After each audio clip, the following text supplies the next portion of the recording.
محمد. ايه يا مالك يا حبيبي؟ عايزك توديني النهارده بدري عشان ورايا اذاعه. اذاعه ايه يعني؟ انت هتعمل لي فيها عمرو اديب؟ بلا اذاعه يا عم، احنا هنعمل ايه يعني؟ الطريق قدام مننا زحمه، نعمل ايه؟ ما هيشغلوا اغنيه وانا هعمل حركاتها. حركات؟ انت هتعمل لي فيها محمد رمضان يا عم؟ خلينا في الدروس. عندك دروس ايه؟ عندي درس ماس. ماس ايه ده؟ انت متكهرب ولا ايه؟ لا يا عمو ماس يعني شبه العربي وكده يعني.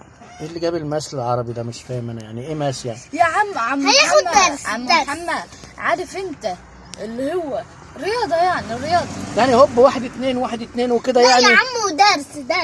درس ده درسك بيوجعك؟ رايح للدكتور؟ مادة يا عم مادة. محمد، ماده.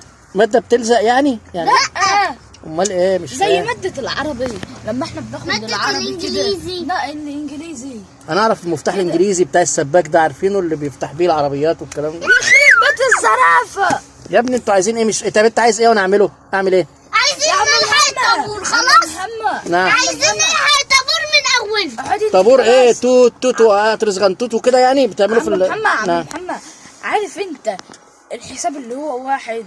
ايوه عارف الحساب. ما بيكون حاجة يعني زي مثلا كده. بشتري حاجه بحاسب الراجل عادي يعني، بقول له حسابك كام؟ انت ظريف قوي يا عم محمد والله. يا ابني مش فاهم انتوا عايزين ايه وانا اعمله لكم. قول لي انا عايز كذا. قول لي. عارف اللي هي 1 2 3 4. 1 2 3 4 5 6 7 8 9 10. عارف انا حافظ لحد ال10 بس. ايه بقى تاني يعني؟ انتوا عايزين ايه برضه؟ انا مش فاهم انتوا عايزين ايه يعني. خلاص يا عم نروح في اي ميعاد انت عايزه. يا ابني يعني انت عايز تروح يعني انت مستعجل؟ اه يعني انتوا قصدكم انتوا مستعجلين عايزين تروحوا بسرعه؟ عشان ورانا حاجة. امال معطليني ليه وموقفين اتكلم معاكم؟ انا مش عارف اسوق، انا بتكلم وياكم من ساعتها. ورانا خلاص يلا بالسلامه. صوت